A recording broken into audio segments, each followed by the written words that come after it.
നമസ്കാരം. ദേവൂസ് ചാനലിൻ്റെ ജ്യോതിഷ വിഭാഗമായ പ്രദക്ഷിണത്തിലേക്ക് ഏവർക്കും സ്വാഗതം. പ്രദക്ഷിണത്തിൻ്റെ ഇന്നത്തെ എപ്പിസോഡിലൂടെ 2024 അവിട്ടം നാളുകാരുടെ ഗുണദോഷ ഫലങ്ങളാണ് വിവരിക്കുന്നത്. ചാനൽ ഇതുവരെ സബ്സ്ക്രൈബ് ചെയ്തിട്ടില്ലാത്തവർ ദയവായി സബ്സ്ക്രൈബ് ചെയ്യുക. ഇനി ഇന്നത്തെ വീഡിയോയിലേക്ക് കടക്കാം.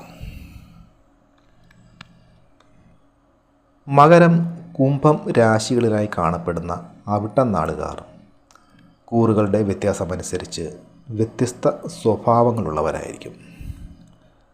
മകരം രാശിയിൽപ്പെടുന്നവർ ഉറച്ച തീരുമാനമുള്ളവരും ഉത്സാഹികളും സ്വാർത്ഥരും സമാധാനപ്രിയരുമായിരിക്കുമ്പോൾ കുംഭക്കൂറുകാരായ അവിട്ടം നാളുകാർ വഴക്കാളികളും ദേഷ്യക്കാരും ദുഷ്പ്രവർത്തികൾ ചെയ്യുന്നവരും ഗവേഷണ താൽപര്യരുമായിരിക്കും. അസുരഗണത്തിൽപ്പെട്ട അവിട്ടം നക്ഷത്രക്കാരിൽ പ്രായോഗിക ബുദ്ധിയും കർമ്മകുശലതയും ഉത്സാഹവും അധ്വാന സന്നദ്ധതയും കൂടുതലായി കാണപ്പെടുന്നു. പൊതുവെ പിശുക്കന്മാരായ ഇവർ ധനസമ്പാദനത്തിന് വേണ്ടി കരുതലോടെ പ്രവർത്തിക്കുന്നവരുമാണ്. ലക്ഷ്യപ്രാപ്തിക്ക് വേണ്ടി കഠിനമായി യത്നിക്കുന്ന ഇവർ സ്വജനങ്ങളോടും ബന്ധുക്കളോടും മമതയുള്ളവരും ശത്രുക്കളോട് ക്ഷമ കാട്ടാത്തവരുമാണ്. തികച്ചും അഭിമാനികളായ ഇവർ ധനസമ്പാദനത്തിനായിരിക്കും കൂടുതൽ മുൻതൂക്കം കൊടുക്കുന്നത്. വിവാഹത്തിന് കാലതാമസം നേരിടുന്ന അവിട്ടം നക്ഷത്രക്കാർ നല്ല ജീവിത പങ്കാളികളുള്ളവരാണ്. ശനിയുടെ രാശിയായതിനാൽ ഏതൊരു തൊഴിലിലും ഇവർ തിളങ്ങുന്നതാണ്. ശത്രുക്കളോട് പകവച്ച് പുലർത്തുന്ന ഇവർ പക്ഷേ മറ്റുള്ളവർക്ക് ദ്രോഹം ചെയ്യാൻ ഇഷ്ടപ്പെടുന്നവരല്ല. സ്വതന്ത്ര ജീവിതം ആഗ്രഹിക്കുന്ന അവിട്ടം നാളുകാർ സ്വന്തം ഇഷ്ടങ്ങൾ നേടിയെടുക്കാൻ വേണ്ടി പരിശ്രമിക്കുന്നവരുമാണ്. 2024 അവിട്ടം നാളുകാരുടെ ഗുണദോഷ ഫലങ്ങൾ ഇനി നോക്കാം. മകരം രാശിയിൽപ്പെടുന്ന അവിട്ടം നാളുകാർക്ക് കുംഭം രാശിക്കാരെ അപേക്ഷിച്ച് ഗുണഫലങ്ങൾ ഏറിയിരിക്കുന്നതാണ്.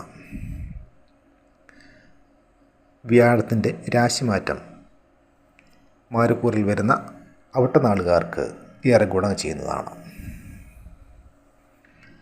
2024 മെയ് വരെ 4-ാം ഭാവത്തിലും തുടർന്ന് 5-ാം ഭാവത്തിലേക്കും വരുന്ന വ്യാഴം ഇവർക്ക് ഗുണപ്രദമെങ്കിലും കുംഭക്കൂറിൽ വരുന്ന അവിട്ടം നാളുകാർക്ക് 3-ാം ഭാവത്തിലെ വ്യാഴം അത്ര ഗുണകരമല്ല. അതുപോലെ തന്നെ ശനി 2-ാം ഭാവത്തിലും ജന്മഭാവത്തിലും തുടരുന്നതിനാൽ ശനിദോഷങ്ങൾ നിലനിൽക്കുന്നതുമാണ്. അവിട്ടം നാളുകാർക്ക് വർഷാരംഭത്തിൽ തൊഴിൽ രംഗത്ത് പല വിധത്തിലുമുള്ള പ്രശ്നങ്ങളെയും ബുദ്ധിമുട്ടുകൾ നേരിടേണ്ടി വരും. അപ്രതീക്ഷിതമായ പണച്ചെലവുകളും ധനനഷ്ടവും ഉണ്ടാകുന്നതാണ്. രാഷ്ട്രീയക്കാർക്കും പൊതുപ്രവർത്തകർക്കും നേട്ടങ്ങളുണ്ടാകും. കലാകാരന്മാർക്കും കലാരംഗത്ത് പ്രവർത്തിക്കുന്നവർക്കും സമയം അനുകൂലമായതിനാൽ പല വിധത്തിലുമുള്ള നേട്ടങ്ങളുണ്ടാകുന്നതാണ്. ആലോചിച്ചുറപ്പിച്ച വിവാഹങ്ങൾ മാറ്റിവെക്കേണ്ടതായ സാഹചര്യം വന്നു ചേരും.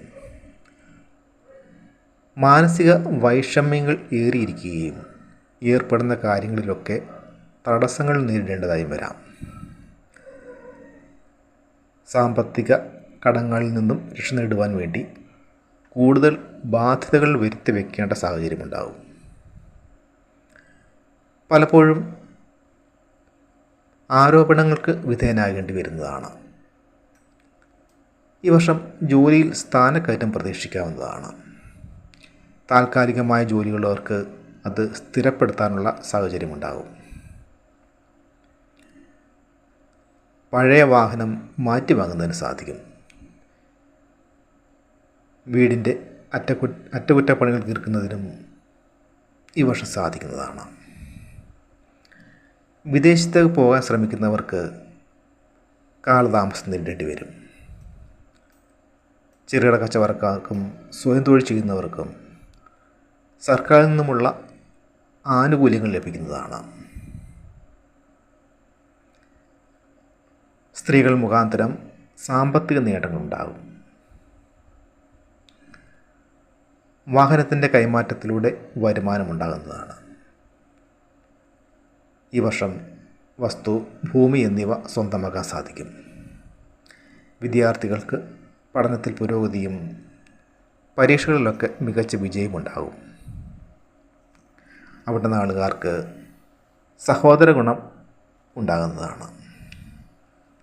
എന്നാൽ ഉദരരോഗങ്ങളും ഭക്ഷ്യ വിഷബാധയും പിടിപെട്ടേക്കാം. പുതിയ ബിസിനസ്സിലും മറ്റും പണം മുടക്കുന്നതിലൂടെ സാമ്പത്തിക നഷ്ടങ്ങൾ വരാമെന്നതിനാൽ കരുതലോടെ മാത്രം പണം മുടക്കുവാൻ ശ്രദ്ധിക്കേണ്ടതാണ്. വർഷത്തിൻ്റെ അവസാനത്തോടെ ആരോഗ്യകാര്യങ്ങളിൽ കൂടുതൽ ശ്രദ്ധ വേണ്ടിവരും. ബിസിനസ് പുരോഗതി കൈവരിക്കുന്നതാണ്. ബഹുമതികൾ നേടിയെത്തുകയും സന്താന സൗഭാഗ്യം ഉണ്ടാകുന്നതുമാണ്. വർഷാവസാനത്തോടെ ചെലവുകൾ വർദ്ധിച്ചു വരുമെങ്കിലും അപ്രതീക്ഷിതമായ സാമ്പത്തിക നേട്ടങ്ങൾ കൈവരുന്നതാണ്. ഇവരുടെ ഭാഗ്യദേവതകൾ സുബ്രഹ്മണ്യനും നരസിംഹമൂർത്തിയുമാണ്. അവിട്ട നക്ഷത്രത്തിന് പ്രതികൂലമായി പറയുന്ന പൂരുരുട്ടാതി, രേവതി, ഭരണി, അനിഴം, അത്തം, ചിത്തിര, മൂലം, ഉത്രാടം, പൂരം, തിരുവാതിര, പുണർതം, മകയിരം നാളുകാരുമായുള്ള കുടിൽ വാങ്ങലുകളും മറ്റ് സാമ്പത്തിക ഇടപാടുകളും വിവാഹം പോലെയുള്ള മംഗളകർമ്മങ്ങളും ഒഴിവാക്കേണ്ടതാണ്. അവിടുത്തെ നക്ഷത്രക്കാർക്ക് രാഹു, ശനി, കേതു എന്നീ ഗ്രഹങ്ങളുടെ ദശാകാലങ്ങൾ ദോഷകരമായി പറയുന്നതിനാൽ ഈ കാലങ്ങളിൽ ഈ നാളുകാർ വിധിപ്രകാരമുള്ള ദോഷപരിഹാര കർമ്മങ്ങൾ അനുഷ്ഠിക്കേണ്ടതാണ്.